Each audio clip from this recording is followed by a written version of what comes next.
So we're talking about living the best day of your life. And if you were to live like this was the best day of your life, what would it look like?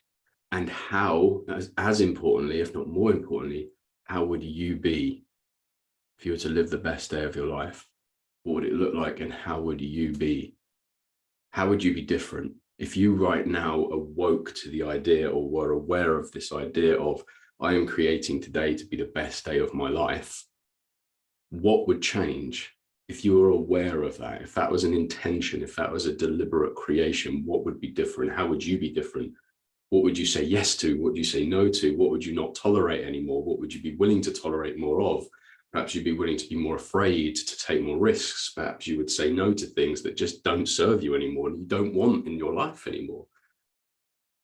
What would you care about?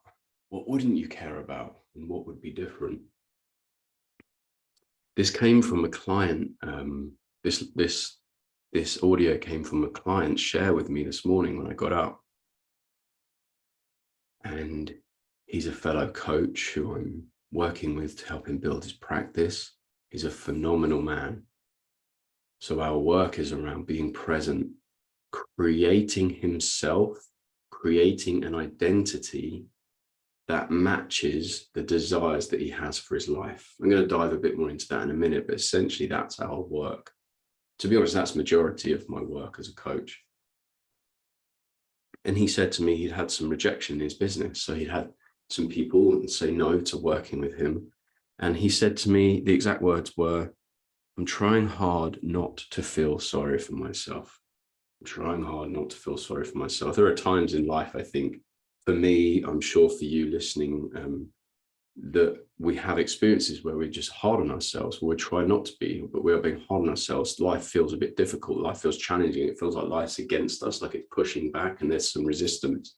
And that's okay. That's natural. That's normal. It doesn't go the way that we think it's going to go. So things get a bit more challenging and we start to look for the fault. The ego will look for the fault. It will look for the blame. And often that's on ourselves. And what that can do is it can create a sense of being a victim. It can create this sense of kind of victimhood in us. The thing that tends to disappear when we're stuck in that kind of idea of being a victim is the awareness that we are being a victim. The thing that disappears is the choice to stop living as a victim and stop living in that mindset of being a victim and to kind of become an owner. And in some ways, I think, and in many ways, I think, and I experienced this in myself, I experienced this in others, there's a desire to stay as a victim. We might even know that it's like, this isn't serving me. And I know there's another way, but there's this sense of, I want to experience this. I want to stay as this victim. I want to be here. And often I think that's because we don't want to really understand our true power, our true nature. And that's a trick of the ego. And this is the majority of work with my clients, right? This is really where the rubber meets the road. So what tends to happen is we create something that we want, and this is all part of living your best day. And really an extension of that is living your best life. And as you all know, that's my work with clients and having them live their best life and to know and to be able to say, yeah, I'm living my best life. It's for me, a beautiful thing. It's a rare thing. And this is the majority of work of my clients. Now, the work where the rubber meets the road here and where the work really is when we have a desire that we hold or that we have, and it may be something that comes through us. It might be something we're really aware of. We have a desire and something that they want in their life. And where the rubber meets the road, where the real work is, and where I work with clients is on creating that person to be the person, to create the identity that is able and willing to create what it is that they want. So if we don't change the identity, if we don't change, so like my client, if he stays in that space forever, what happens is he becomes the person that blames himself. He is being the person that blames himself and gets the same results that he's always got. We're not going to do that for him. We had a great share this morning, but what we're trying to create him as is the person who is open, willing, and able to create what it is that he wants to create. Even though sometimes you'll have experience of being a victim of life. It will sometimes feel challenging. It will sometimes be difficult.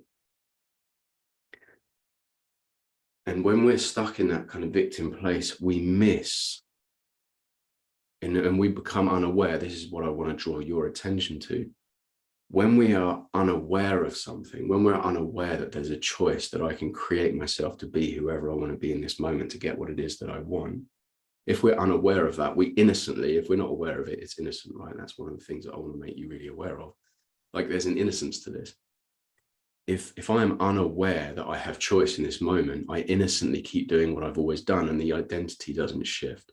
So what we want to do now in this moment as we're speaking is draw focus to, I always have choice, and I make decisions based on that choice, or not choice. The decision is always being made. So there's a choice between continuing being a victim and being an owner.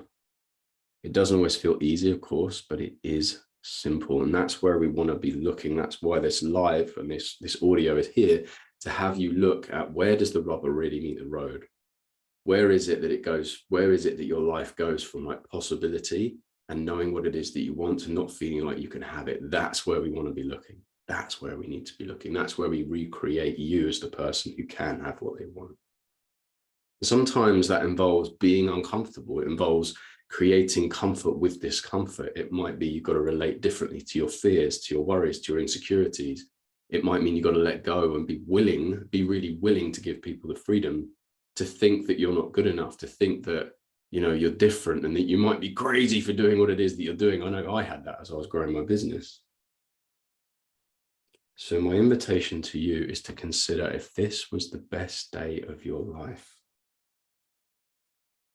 what would it look like? What would it and you look like? How would you be different?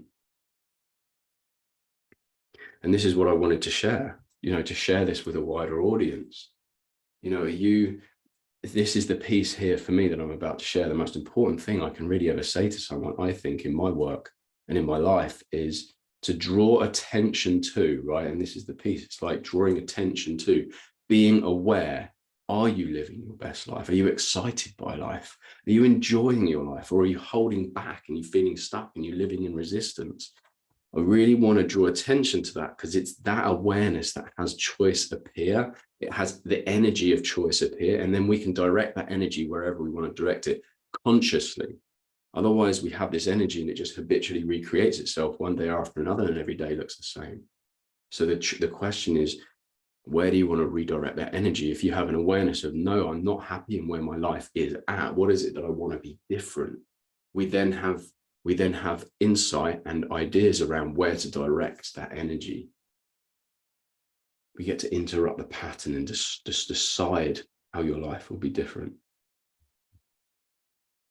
And that's really the first step. It's like I've said, this whole audio and this whole video is about kind of consciously deciding, if today was the best day of my life, what would it look like and who would I be? And this can sound like a really ideal question, right? It's like we can flippantly ask this question, oh, what would it be like if you were living your best day? But I really want this to be something that you slow down with and reflect on. If this really was going to be the best day of your life. And it's a chance for us to really reflect on, where am I at in my life right now? How do I feel about my life and myself? Or how do I see myself and my life? Am I content? Am I stuck? Am I fulfilled? Am I excited by life, or am I fed up? You get a real picture of where you're at, and included within that, you start then able to see what it is that you really want. What are my desires? What is it that I want to create with my life? What am I holding back on? That gives direction and then action. And then what we can do is, when you're ready and when you're willing, is to recreate and the identity that's required in order for you to receive what it is that you want. And an example of that, I have to make something up on the spot here, and I can refer to myself. So as an example, let's choose my business, for example. When I first started my business, I really didn't see myself as somebody who could be self-employed, who could receive the income that I wanted to receive, who could serve in the way that I wanted to serve. I wouldn't even really have been able to do this video or this audio, because it would have felt too uncomfortable. I'd have been too worried about people judging me and what people might say, right? And then that would stop me. Or even if it didn't stop me, I'd be so petrified that it would really show up in my audio. And that's okay. But this is the difference. Whereas now I've been working hard with my coaches and with myself on creating myself as somebody who is willing to give people the freedom, think whatever they want about me, to really give people the freedom to think whatever they want about me, to ask for what I want to ask, to create what I want to create, to live beyond what I believe is possible, and do the work on myself that allows for that, to relinquish any judgment I have about myself, to relinquish anything that holds me back, to then create myself as somebody who is allowed and willing and able to create what they want to create. And this is the work I do with my clients. This is the most important piece. Creating yourself as somebody who is able, willing, and aware enough to create what you want to create, to live outside of the realms of what you currently believe is possible. It doesn't mean you've got to live in the impossible. It just means you've got to create that the impossible is possible by looking at yourself and creating yourself as somebody who sees that, who knows that. Just like my client being hard on himself. Who does he need to be in order to keep going, to continue, to forgive himself for believing that he shouldn't be frustrated sometimes, and allow himself to have whatever it is that he wants to have? As always, my door is open to those people who are ready and willing to look at really where they are in their life, to those that have an idea and an understanding of what it is that they want to create, and they're ready to become the person who creates it. That's the juice, that's the work, for me, that's where life really comes alive. So I hope this has given you guys some insight and some ideas around just slowing down and considering, if today was the best day of my life, what is it? How would I be different, and how would my life be different? How would my day be different? What would I let go of? What would I do more of? Like, really consider that, not just have it be something that's a nice invitation, but just like, really, what is it if this today was the best day? And then in addition to that, are you living your best life? Can you honestly say that you're living your best life? And if the answer is no, slow down and look at why. Why? And what is it that you want?